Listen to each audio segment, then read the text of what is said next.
Mount Shasta presides over this area. It is a sleeping giant in a kingdom of blue sky, white water, and green trees.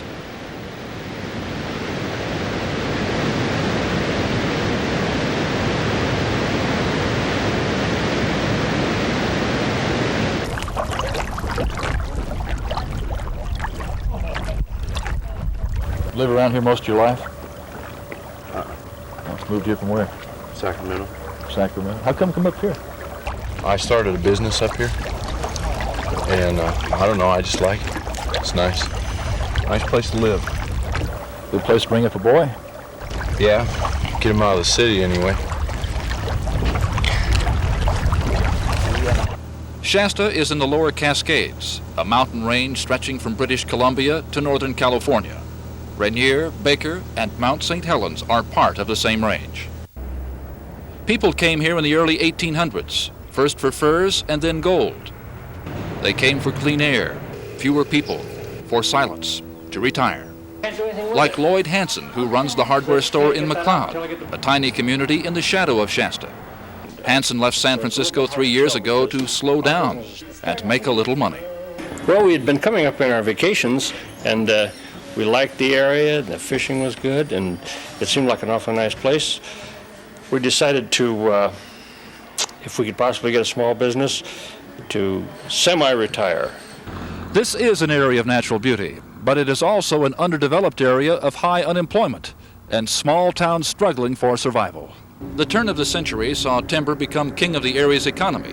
Logs, mills, jobs. Well, now the king is in exile. Construction has faded. Gone are many of those jobs. And in their place, a county unemployment rate of 21%. Getting out of this slump is the major goal of officials who run the towns at the base of Mount Shasta. Weed, McLeod, the city of Mount Shasta.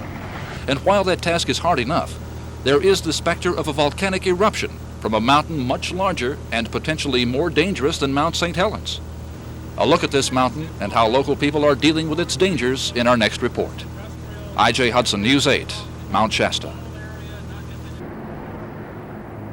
Beneath the Earth's surface, huge plates of rock overlap, much like shingles on a roof. When these plates scrape against each other, the pressure can turn rock into lava and gases that seek the surface through volcanoes. Mount Shasta is a dormant volcano, its last eruption believed to be 200 years ago, cited by a French sea captain off the California coast. Signs of Shasta's past activity are prominent. This lava flow is still steaming in geological terms, only 4,700 years old. And about 9,700 years ago, Shastina, Mount Shasta's minor peak, blew out one of its faces, forming the land on which this community college is built. Paul Dawson teaches geology here and isn't overly concerned about Shasta becoming another Mount St. Helens. I feel convinced that we will have more than adequate warning if this thing ever decides to go. Our chances of having it go, in the past it's had eruptions maybe once every 600 years or so, and we live, most of us, less than 100 years. You kind of put that together, and so our chances of seeing it happen again are not all that great. Dawson's optimism is shared by many who live near the mountain. The eruption at Mount St. Helens is just one reason surrounding towns are developing evacuation plans. The major concerns are train derailments and chemical spills. Officials say the latter are immediate dangers. The mountain is not. I believe that if it were just, if it was just Mount Shasta, we probably wouldn't worry too much about preparing an evacuation plan because of the time, the notice that we all get. Weed's evacuation plan is about half complete.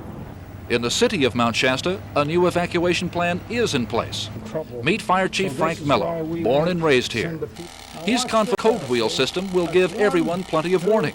The code wheel controls a siren, and residents have been issued cards that tell them where to go based on the way the siren blows.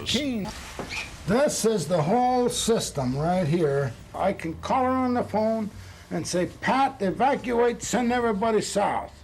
All she has to do is look it up, what's 13, pull this, it's this fast, show you. No fuss, no muss, no nothing. It's not a fancy system, but Mello believes Mount Shasta doesn't need anything fancy, just something that works. So then 4 times or more, she just pulls it again. If she has that much energy, there's no problem. You have that much energy? In our last report, who's really worried about Mount Shasta blowing up and the effects of recent publicity about this dormant volcano on these communities? I.J. Hudson, News 8, Mount Shasta. You live in Kansas and you have tornadoes, and you live down in the Bay Area and you have earthquakes, and sometimes those are even sneak up on you a little bit more than I think this will. They don't leave very much warning time. Many people here are concerned about the Shasta area's future, but not because of a possible volcanic eruption. The mills have been slowed because of a slumping housing industry. The downhill ski run closed in 1974. An avalanche wiped it out. There is still business here, from cross-country skiers and tourists lured by the natural scenic beauty. But it simply isn't the way it used to be.